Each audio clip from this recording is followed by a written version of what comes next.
I'm Diana, and I never thought I'd be telling this story. Growing up, life seemed pretty normal. It was just me, my older brother Jack, and our parents in a modest house on Maple Street. Mom stayed home, living off some inheritance money, while Dad worked his ass off as a sales manager at Burke's Building Supplies. We weren't rolling in dough, but we got by okay.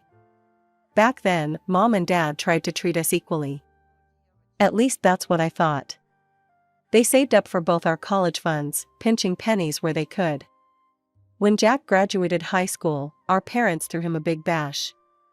Fast forward a few years, and it was my turn to head off to college. No party this time, just a quiet dinner at home. I drove off feeling, I don't know, relieved maybe? Like I could finally breathe without Jack's shadow looming over me. College was a whole new world. I made friends, joined the debate team, even dated a bit. I'd Skype home every now and then. I'd try to tell them about my own stuff, but their eyes would glaze over. It was like they were just waiting for their turn to talk about Golden Boy Jack again. For years flew by, and before I knew it, I was heading home with a shiny new degree in my back pocket. I was ready to take on the world, maybe move to the city, and start my career. But the moment I walked through that front door, lugging my suitcases behind me, I knew something was different. The house reeked of Pine Sol and air freshener, like Mom had gone on a cleaning rampage. "Diana, honey, welcome home," Mom said, giving me a quick side hug before rushing back to the kitchen. "Your brother's bringing his new girlfriend over for dinner. I want everything to be perfect." And just like that, I knew. Nothing had changed. I was still an afterthought in my own home. Over the next few days, I watched in disbelief as my parents fawned over Jack and his girlfriend, Melissa. Jack had landed some hotshot job at an investment firm, and suddenly he was the second coming of Christ. Mom turned into some kind of demented hotel maid, making Jack and Melissa's bed, doing their laundry, even cleaning Jack's room like he was still a kid. It didn't take long for me to realize I had no place in that house anymore. My childhood bedroom turned into a home office for Jack. My spot at the dinner table? Now occupied by Melissa. It was like I'd been erased, replaced by this new, improved version of our family. One night, after another dinner of watching my parents hang on Jack's every word, Dad cornered me in the kitchen. "Diana," he said, his tone all businesslike, "your mother and I think it's time you found your own place. You're a college graduate now. Time to spread your wings, kiddo." I couldn't believe what I was hearing. They were kicking me out, plain and simple. And the way Dad was talking, like he was doing me some big favor? It made my blood boil. That night, I called Grandma Rose. She's Dad's mom, and probably the only person in our family with any sense left. "Oh, sweetie," she said when I told her what happened, her voice warm and comforting even through the phone. "You come stay with me. I've got plenty of room." I was tempted, believe me. Grandma's place was like a palace, but I knew I needed to stand on my own 2 feet. "Thanks, Grandma, but I think I need to do this on my own," I said. There was a pause, then Grandma said, "I'm proud of you, Diana. Tell you what, I'll help you with the first month's rent. Consider it a graduation gift." I tried to refuse, but Grandma wouldn't hear of it. A week later, I was moving into my own apartment. It wasn't much, a studio with a kitchenette and a view of the parking lot, but it was mine. I landed a job at a local marketing firm. Entry-level stuff, but it was a start. I threw myself into work, trying to build a life that was completely separate from the circus my family had become. Months went by. I'd get the occasional text from Mom, usually something generic like "hope you're doing well." It was like they'd written me off as a lost cause. Jack was their golden ticket to a cushy retirement, and I was just an afterthought. But life has a funny way of surprising you. 6 months after I moved out, I met Kyle. He was different. He listened when I talked. He cared about my dreams, my fears. For the first time in my life, I felt seen. We dated for 6 months, and it was like a whirlwind. Before I knew it, we were moving in together. And then, one night over Chinese takeout, Kyle got down on one knee right there in our tiny living room. The next challenge was introducing Kyle to my parents. The moment my parents found out Kyle had his own apartment and a good job at a tech startup, their eyes lit up like Christmas trees. "So, Kyle," Dad said, leaning forward in his chair, "tell us more about your job. What exactly does your company do?" Kyle launched into an explanation about app development and future market projections. I watched in amazement as my parents hung on his every word, nodding and smiling. "And what are your plans for the future?" Mom chimed in. "Career-wise, I mean." Kyle talked about his 5-year plan, his goals to move up in the company. With each word, I could see my parents warming up to him more and more. Finally, Dad clapped Kyle on the shoulder. "Well, son, I think you'll make a fine addition to our family." I couldn't believe it. After years of feeling like I couldn't do anything right in their eyes, suddenly I was back in their good graces. All because I'd found a man they approved of. Mom called me the next day, her voice bubbling with excitement. "Diana, honey, your father and I have been talking," she said. "We want to help with the wedding. We'll cover half the costs and handle all the organizing. We want your day to be perfect." I felt a warmth spreading through my chest. Finally, after all these years, my parents were treating me like I mattered. Like I was equal to Jack.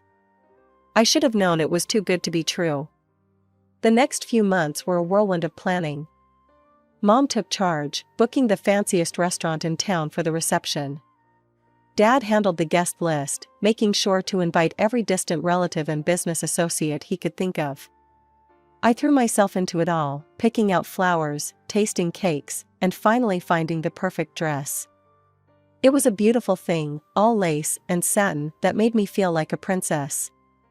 Then, 2 weeks before the big day, my phone rang. It was Mom.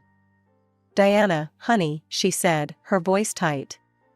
"I'm sorry, but we're going to have to cancel the wedding." I felt like I'd been punched in the gut.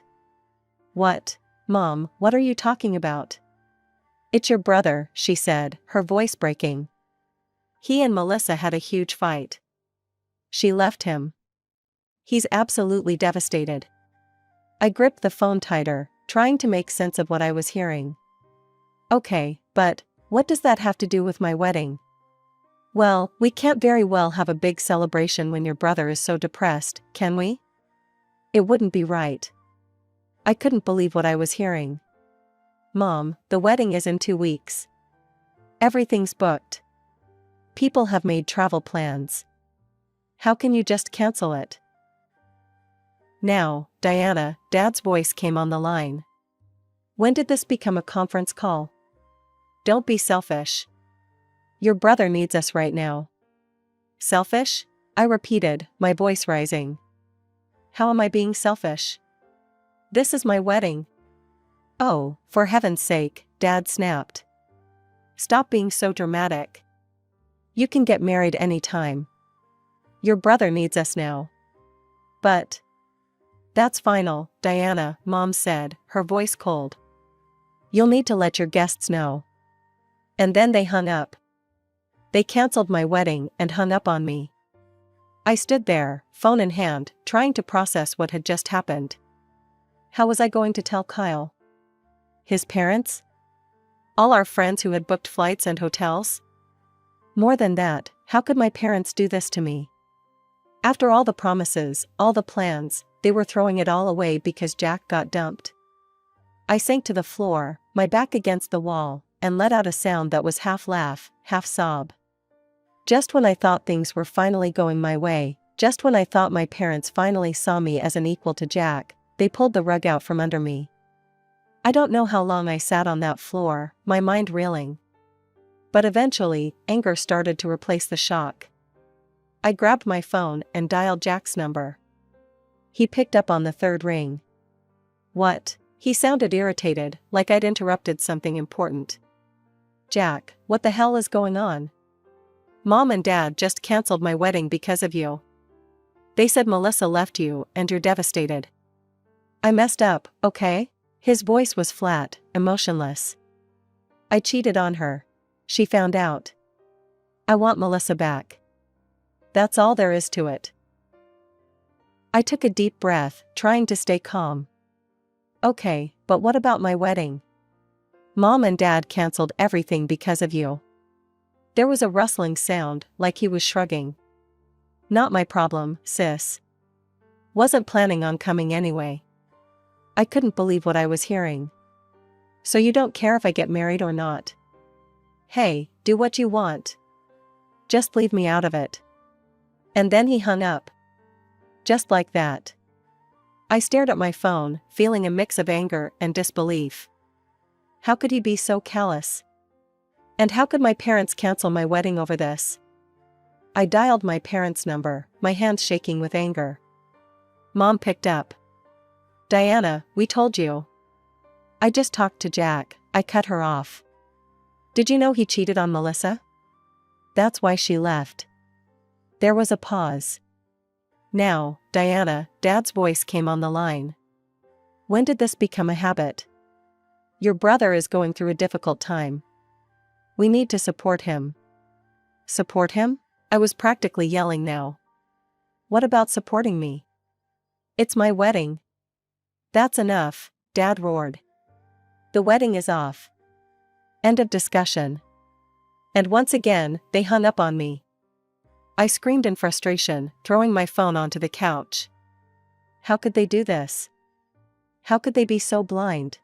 In desperation, I called the one person I knew would be on my side, Grandma Rose. Grandma, I said, my voice breaking. I need your help. I poured out the whole story, the cancelled wedding, Jack's cheating, my parents' refusal to listen. Grandma listened quietly, only speaking when I'd finished. Oh, my dear, she said, her voice full of sympathy.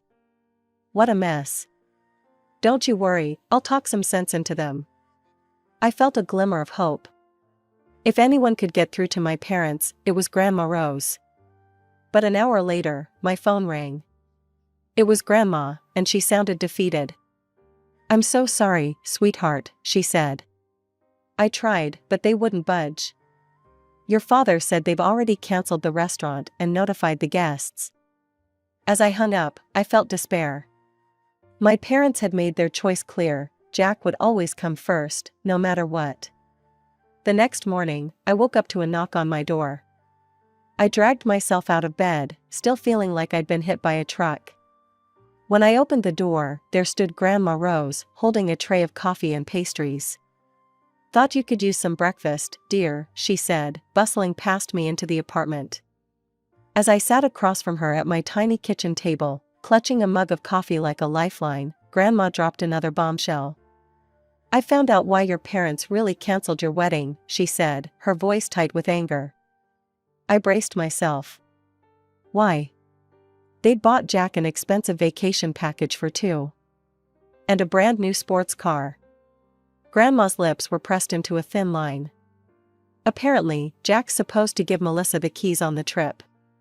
Some grand gesture to win her back. I felt like I'd been punched in the gut. What? But, how can they afford all that? Grandma reached across the table, taking my hand. They can't, dear.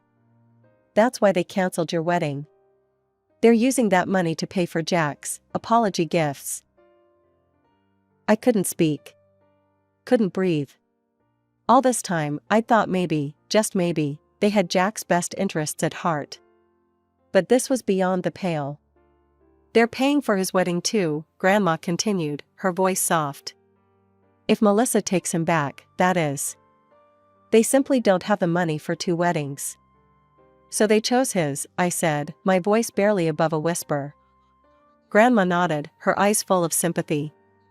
I'm so sorry, sweetheart. But listen to me. You deserve your special day. So I'm going to pay for your wedding. I burst into tears then, overwhelmed by her kindness. Grandma moved around the table, wrapping me in a hug. Now, she said, stroking my hair. No more tears. We've got a wedding to plan. Over the next few hours, we made calls, sent emails, and generally worked our asses off. I sent out a mass email to all the guests, apologizing for the confusion and announcing the new wedding date, 4 weeks from now. Kyle was amazing through it all. When I told him what happened, he didn't get angry or frustrated. He just held me and said, "As long as I'm marrying you, I don't care about the details."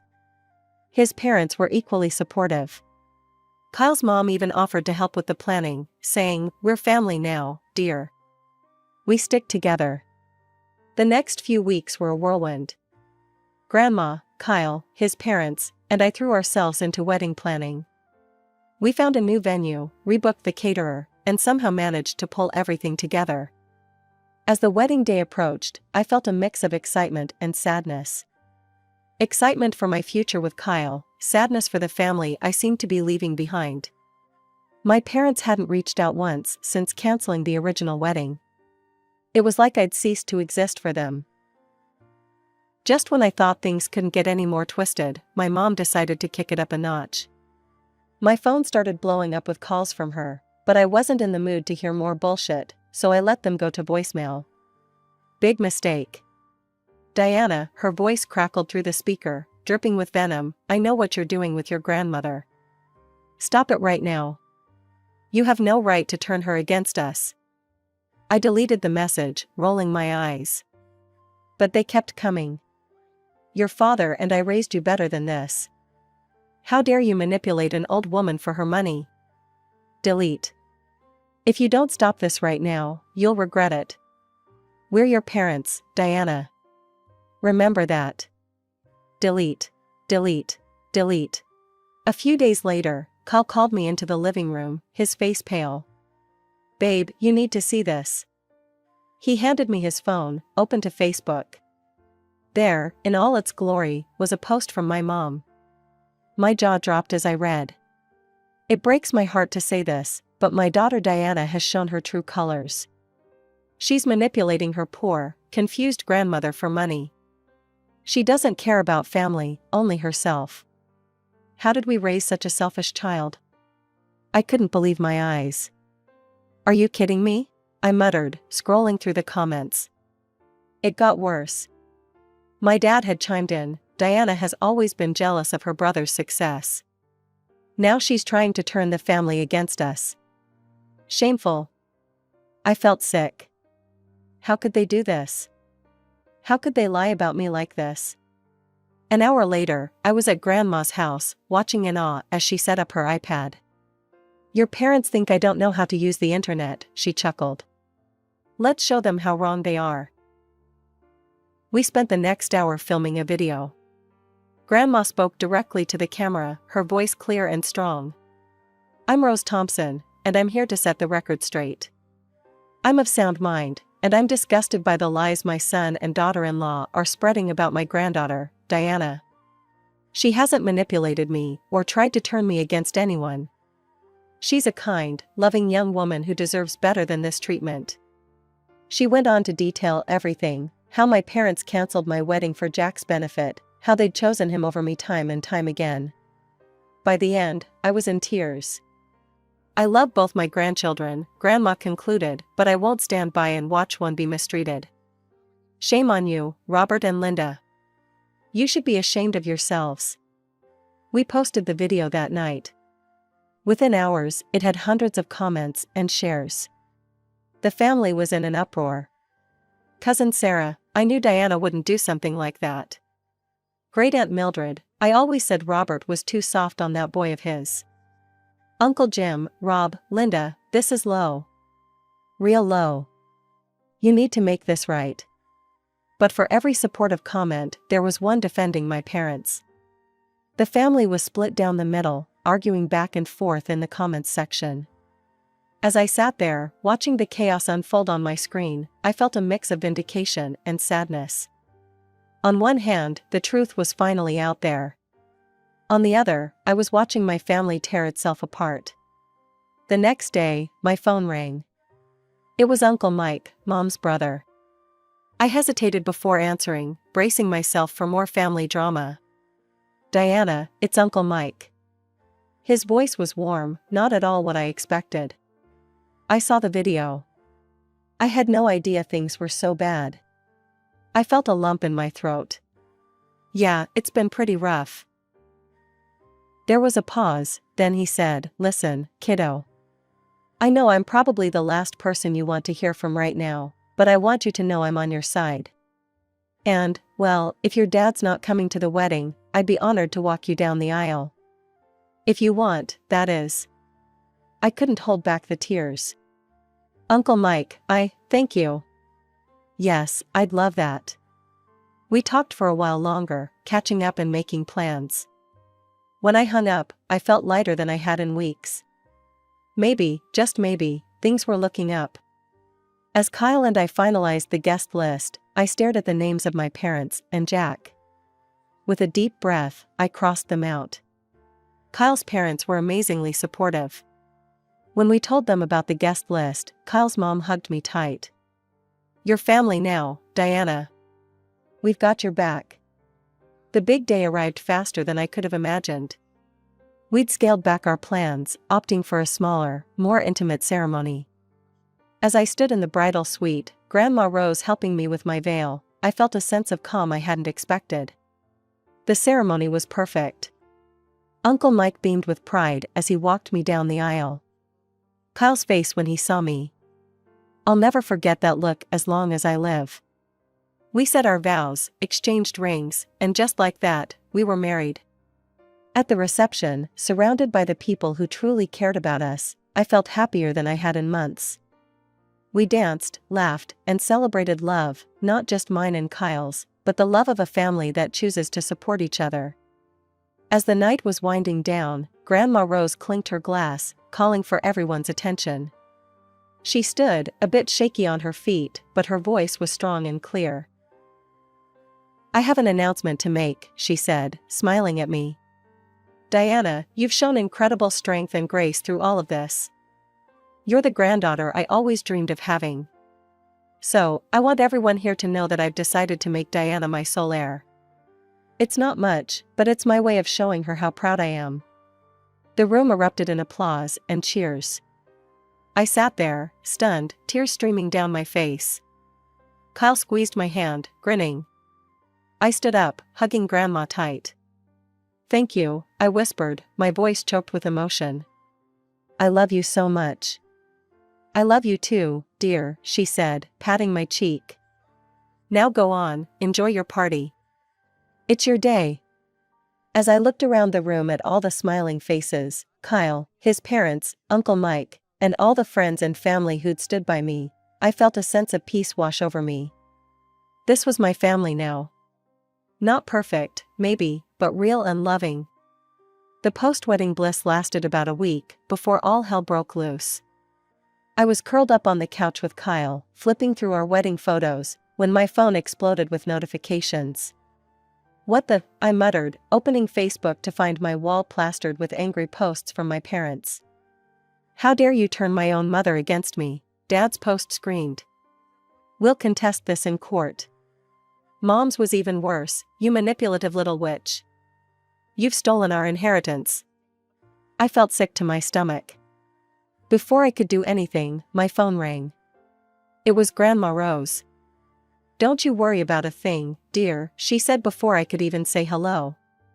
I'm handling this. And boy, did she handle it.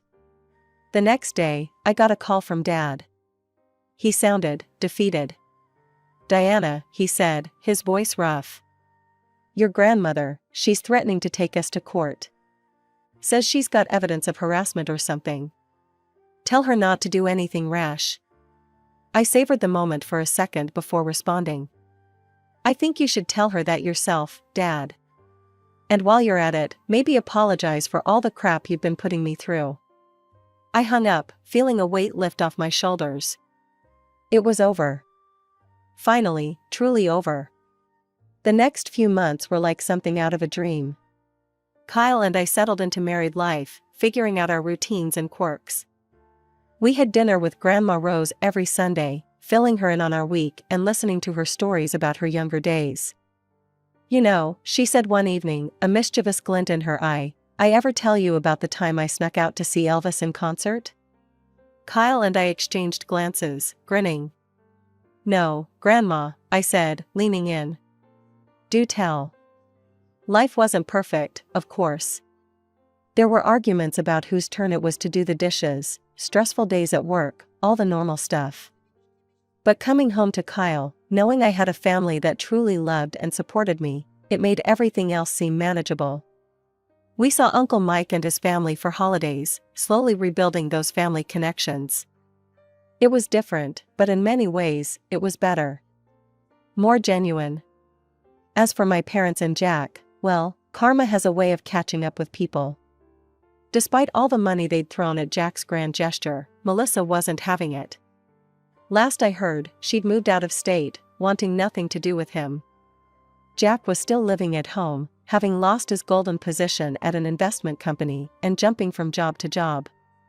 Mom and Dad were still enabling him, still treating him like the golden child. But now, they were doing it without Grandma's money to fall back on. Part of me felt sad for them. They'd lost so much, their daughter, their mother, their dignity, all because they couldn't see past their own favoritism. But a bigger part of me felt free. I no longer had to live up to their impossible standards or compete for their love. I didn't know what the future held. Maybe someday, my parents would come around. Maybe they wouldn't. But I knew one thing for sure, whatever came next, I had the strength and the support to handle it.